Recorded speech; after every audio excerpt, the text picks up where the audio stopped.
आपको एक इंटरेस्टिंग सा स्टैट बताना चाहता हूँ। हमारी कहानियां देखने वाले 80% लोग ऐसे हैं जो हमारी वीडियोस एंजॉय तो करते हैं, लेकिन उन्होंने हमारा चैनल अभी तक सब्सक्राइब नहीं किया है। अगर आप उन 80% लोगों में से हैं तो बस आपको एक छोटा सा काम करना है। इस वीडियो के नीचे आपको एक सब्सक्राइब बटन दिख रहा होगा, बस उस सब्सक्राइब बटन को दबाना है। बस इतना सा काम करना है आपको, और लगे हाथों बेल आइकन भी प्रेस कर देना ताकि हमारी लेटेस्ट वीडियो आते ही आपको सबसे पहले पता चले। बात कई लोगों से होती है और हर मुलाकात का अपना एक एहसास होता है, पर क्या हो अगर एक मुलाकात आपकी जिंदगी ही बर्बाद कर दे। ये कहानी जापान में रहने वाले एक लड़के उनाकी की है। उनाकी की जिंदगी काफी सिंपल थी। दिन में कॉलेज की क्लासेस होती थीं, शाम लाइब्रेरी में बैठे असाइनमेंट सॉल्व करते हुए निकल जाती थी और रात कंप्यूटर गेमिंग में गुजरती थी। पर 21 अक्टूबर की रात उसकी जिंदगी बिल्कुल बदल गई। उनाकी अक्सर कॉलेज से सीधा लाइब्रेरी जाकर पढ़ाई करता था।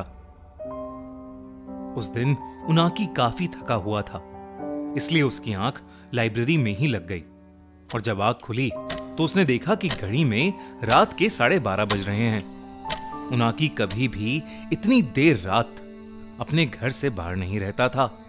उसने फटाफट से अपने सामान को पैक किया और अपने घर की ओर निकल गया।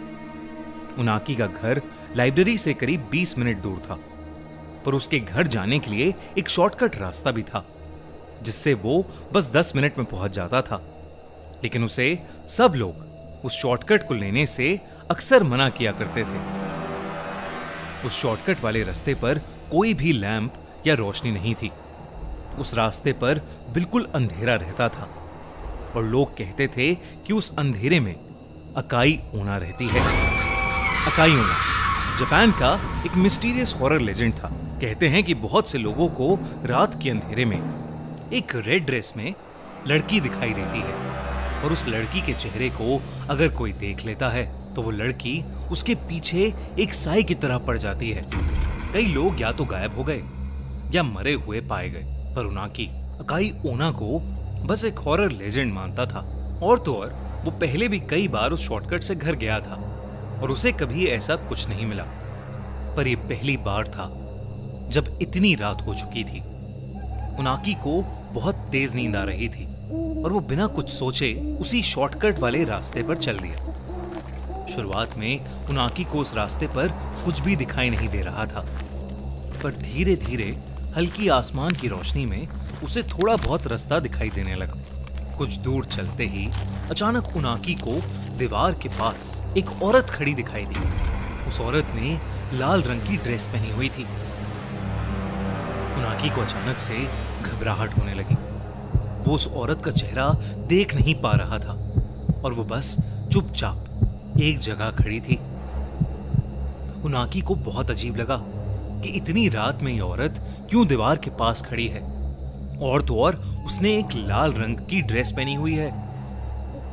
उसे एक पल के लिए लगने लगा कि अकाई ओना का लेजेंड कहीं सच तो नहीं। फिर भी उनाकी बिना कुछ बोले अपना सर झुकाए आगे चलता रहा। लेकिन जैसे ही उनाकी उस औरत के पास से गुजरा, उससे रहा नहीं गया और उसने नजर उठाकर उस औरत के चेहरे को देख लिया और उसके होश उड़ गए। उस औरत का चेहरा भयानक था, इतना सफेद कि ऐसा लग रहा था कि वहां पर किसी औरत की लाश खड़ी हुई है। इतना अजीब चेहरा उनाकी ने आज तक नहीं देखा था। उनाकी उस औरत को देखकर बहुत डर गया और वहां से जल्दी से भाग गया। जैसे तैसे वो अपने घर पहुंचा। उनाकी ने जो देखा वो उसे भुला नहीं पा रहा था। उस औरत का चेहरा मानो उसके दिमाग के अंदर छप गया था। अगले दिन उनाकी अपनी उसी रूटीन के साथ जिंदगी जीने लगा, पर अब शाम होते ही उसके साथ कुछ अजीब होने लगा था। उसे ऐसा महसूस होता कि जैसे उसके आसपास कोई मौजूद है जो उस पर नजर गड़ाए बैठा हुआ है। ऐसी ही एक रात उनाकी अपने बिस्तर पर चादर ओढ़कर सो रहा था। तभी उसे ऐसा लगा कि जैसे किसी ने उसकी चादर को नीचे की तरफ से खींचा। उनाकी की नींद खुल गई। उसने सहमी नजरों से इधर उधर देखा तो उसे कुछ नहीं दिखा। पर तभी उसकी आंखों के सामने एक लाल परछाई तेजी से कमरे की खिड़की के बाहर चली गई। उनाकी को अपनी आंखों पर विश्वास नहीं हो रहा था। उसे लग रहा था कि वो पागल होता जा रहा है। उसने खुद को समझाया कि यह सब उसका वहम था और जबरदस्ती अपनी आंखें बंद करके छत की तरफ मुंह करके सो गया। कुछ देर तक सोने की कोशिश करने के बाद उनाकी ने बेचैनी में अपनी आंख खोली और फिर जो उसे दिखा वो इस दुनिया के ही परे था।